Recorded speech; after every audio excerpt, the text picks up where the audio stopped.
Hey everybody, Josh here with you from the Marshall Auto Exchange. Today I'm going to do a video that's a little bit different. I'm going to do a how-to on selling a car. In today's market, there's a lot of ways you can sell your car: Facebook, Craigslist, newspaper, what have you. I buy a ton of cars off Facebook, Craigslist, other private party ads to buy cars for my lot. And there's good ads, there's bad ads, and I know, obviously talking to consumers, there's a lot of headache that goes into selling cars. And I can speak from experience, there's a lot of headache that goes into selling cars. So today I'm going to do a quick walk around on this 2017 Sierra to kind of give you some pointers on simple things you can do to help sell your car quicker, easier, and faster. If you find it helpful, hit that like button. If you didn't find it helpful, I didn't try to waste your time, but... So here we go. So I got a 2017 GMC Sierra. I just bought it off the street over the weekend from a guy, getting it cleaned up and getting it ready for resale. So a couple things. One, you want it clean. What you don't want, and I'm not done with this one yet, is in your first picture on the inside, it's a mess. You don't want that. You don't want trash in your car seats in your car. You want it nice and cleaned up, because from the moment they click on their ad, a consumer or a buyer is starting to create ownership, and unfortunately the first thing they do is try to find a reason why not to buy your car. So if your car's all dirty and messy, it's going to be harder to sell. So what I like to do is I clean them all, detail them, and then we run them through the car wash and shine them up. So I just ran this one through the car wash. I just finished shining up the tires. Got the wheels all nice and shined up. So just make it as presentable as possible. Take a minute before you take your pictures to walk around it for any glaring imperfections that people are going to find and nitpick. For example, this truck down here has a little bit of rock chippage. So I bought a $20 touch-up pen. I'm going to touch that spot up, and it'll look, I mean, you'll be able to tell it's been touched up, but it'll look a lot cleaner and nicer. Like I say, people are always looking for a reason not to buy a car. If you've got cracks in your taillights or holes or moisture in your taillights, it might be worth considering spending $80 on the internet to get replacement taillights or headlights. Again, scuffs and bumps. Try to clean up as much as you can within reason. Okay? That's step advice number 2. Get as much cleaned up as you can.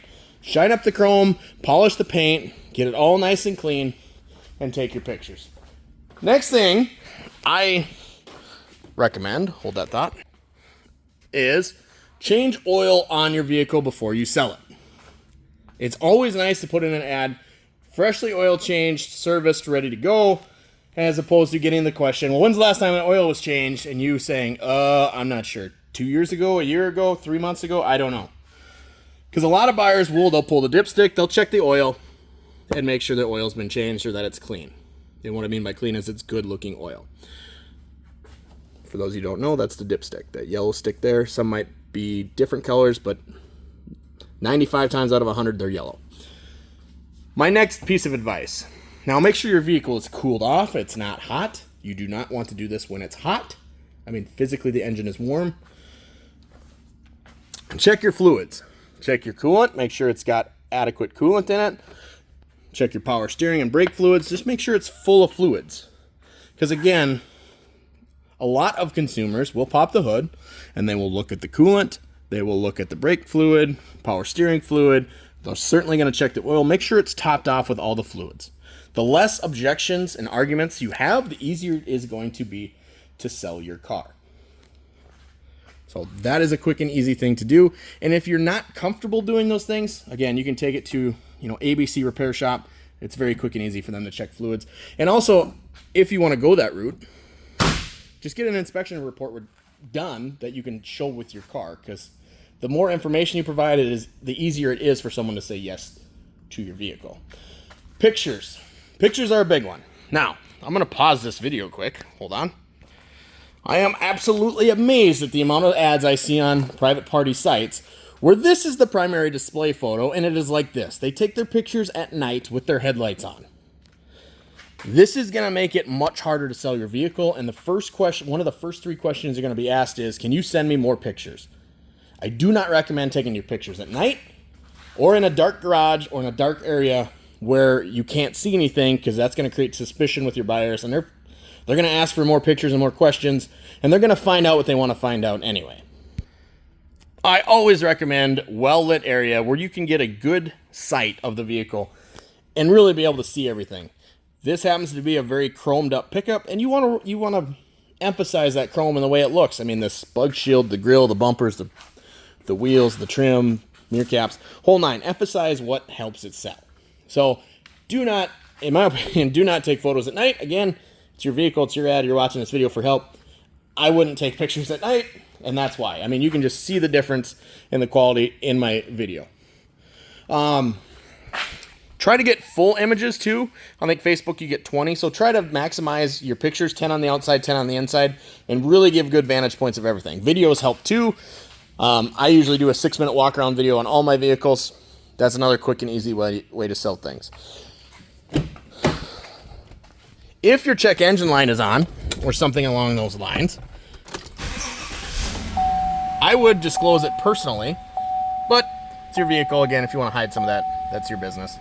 But I always like to take a picture with the vehicle running, especially if I know there's nothing wrong with my car. Because when it's running, unless you have a scan tool, and you can delete engine lights and things of that nature, but it just gives a little peace of mind that you can see this vehicle's running. There's no codes. Much easier to show. So I like to do a picture with it running, and then get good, crisp, clean pictures of everything that you want to sell on the inside. So nice big whole pictures where you can see the 4-wheel drive, trailer brakes, heated and cooled seats, the whole nine. You get 10 on the inside, 10 on the outside. Make your pictures count. Anything of added value, sunroof, navigation, backup cameras, touch screens, 4-wheel drive, crew cabs, anything of added value, I would take pictures of. This one's got remote start. Take a picture of the key fob. If you know what the buttons and fobs do on your vehicle, odds are the person looking at your vehicle is going to know as well, because they've done research and they know what they're looking for. So that's kind of the gist of what I would do. Try to make everything shine that can look nice, wash it, clean your vehicle, and then take nice, crisp, clean pictures and give a good, thorough description of what your vehicle is.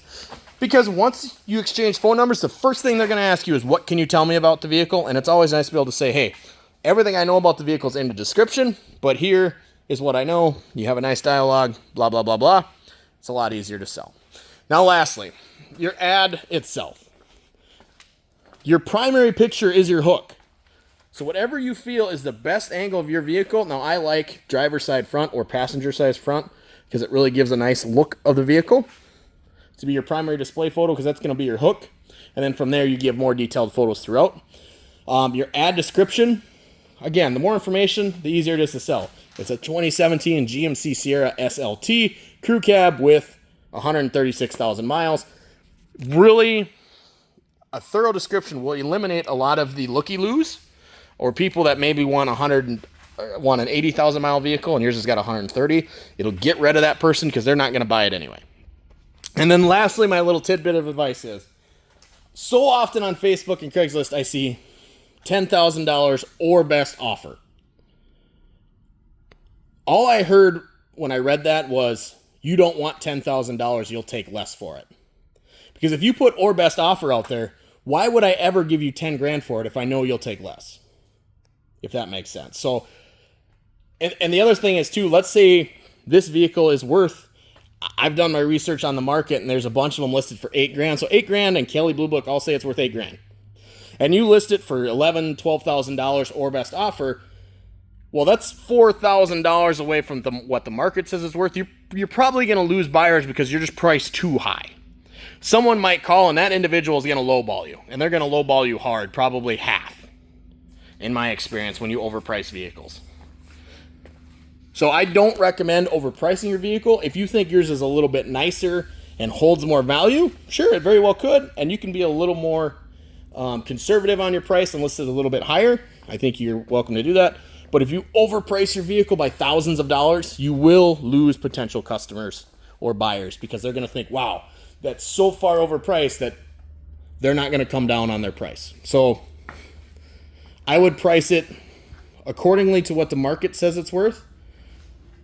You know, if there's added value that you see, you have all the service records, it's a one owner, it was your dad's vehicle, got past you, whatever adds value, if you can justify that, go ahead and list that price. But I would not put or best offer, because all you're saying is you'll take less for your vehicle. So we'll summarize this quick. 1, nice clean vehicle, get it cleaned up. Interior, exterior, shine everything up that you can shine up, clean the windows, make it look nice. Clean the interior. That's going to be first impression. When people shop, they're already looking for reasons not to buy your car. People don't like to buy cars. They think it's frustrating. They think it's hard. The faster they can eliminate options and narrow it down to one or two is what they want to do. So the cleaner, easier it is to see, the better.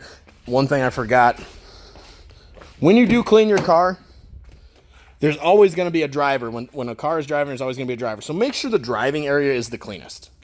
Because maybe the far back corner might be dirty, a little dirtier. That's okay, because odds of them nitpicking that less likely than when they're in here and there's chocolate and pop in your cup holders. There's smudges on your windshield. There's dirt and grime everywhere. Like, get this area the cleanest, in my opinion, because that's, no matter what, if this vehicle's going down the road, there's going to be somebody in the driver's seat. So you want that area the cleanest, in my mind. So detail your vehicle in and out. Shine everything up that can shine. The weight, check your fluids. Make sure you've got fluids in it. Maybe complete a pre-sale inspection for your buyers just to say, hey, it's freshly serviced, ready to go. Top off your fluids. Pictures are important. Get a nice quality photo of the vehicle. Good lighting, outside, inside, wherever you get good quality lighting where you can showcase the entire vehicle. Thorough description in your ad. And then lastly, price accordingly with the market. I don't recommend putting or best offer, because all you're saying is offer me something less than my price. All right, everybody, that's all I got for you. I hope you found this video helpful. And yeah, follow us on YouTube. I post random stuff like this all the time. So go ahead and hit that like, follow button. We appreciate it.